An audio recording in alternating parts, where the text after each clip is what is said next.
अंतरिक्ष में बढ़ता जा रहा है रॉकेट और सैटेलाइट का मलबा।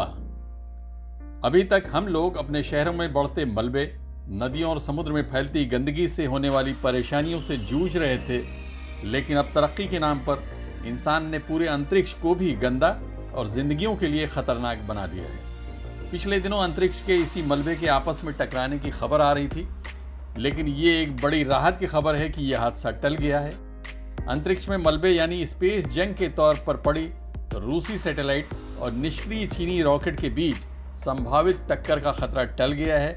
आइए जानते हैं कि इन दो ऑब्जेक्ट्स की टक्कर होने पर क्या नुकसान होता है। स्पेस जंग को ट्रैक करने वाली कैलिफोर्निया की कंपनी लियो लैब्स ने आशंका जताई थी कि इन दो ऑब्जेक्ट्स की टक्कर होने पर कई सैटेलाइट्स को नुकसान पहुंच सकता है।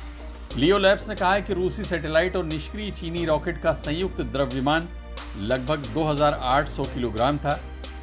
Space.com ने बताया कि ये दोनों ऑब्जेक्ट्स की आपस में टक्कर हो जाती तो मलबे का एक विशाल बादल पैदा हो जाता, क्योंकि वो 52,950 किलोमीटर प्रति घंटे की रफ्तार के साथ एक दूसरे की तरफ बढ़ रहे थे।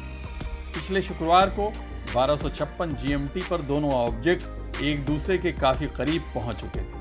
गनीमत है कि ये आपस में नहीं टकराए। दोनों ऑब्जेक्ट्स को कॉस्मोस 2004 और CZ4C RB नाम दिया गया था। लियो लैब्स ने अपने एक ट्वीट में जानकारी दी है कि उनके हालिया डेटा ये पुष्टि करते हैं कि कॉस्मोस 2004 अभी भी बरकरार है। कंपनी ने बताया कि वो इस पर नजर बनाए हुए है और भविष्य के जोखिम पर जानकारी साझा करती रहेगी। यूरोपीय अंतरिक्ष एजेंसी की ओर से अंतरिक्ष मलबे पर जारी की गई एक रिपोर्ट का अनुमान है कि वर्तमान में अंतरिक्ष में एक 10 सेंटीमीटर से बड़ी 34,000 वस्तुएं मलबे के रूप में घूम रही हैं। दुनिया का पहला आर्टिफिशियल सैटेलाइट स्पुतनिक 1 1957 में लॉन्च किया गया था। इसके बाद से विभिन्न देशों की ओर से कई हजार सैटेलाइट भेजे जा चुके हैं। दुनिया भर की अंतरिक्ष एजेंसियां ऐसे मलबे पर नजर भी रखती हैं, फिर भी इनकी बढ़ती तादाद को देखते हुए इन्हें ट्रैक करना एक गंभीर समस्या बनता जा रहा है। यदि ये मलबा आपस में टकराता है तो इससे अंतरिक्ष में स्थापित सैटेलाइट्स को नुकसान हो सकता है। अंतरिक्ष का मलबा यानी स्पेस जंग का मतलब है कि कुछ ऐसा अवशेष जो नष्ट हो गया हो या टूट गया हो, इसमें खंडित और पुराने उपग्रहों और रॉकेट के अवशेषों को शामिल किया जाता है।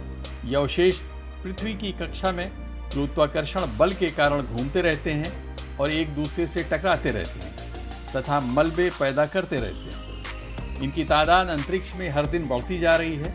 अब हमें अपने आसपास के पर्यावरण के अलावा अंतरिक्ष को होने वाले नुकसान पर भी बहुत संजीदगी से सोचना पड़ेगा। Abid Naqvi, press 9 news, Mumbai.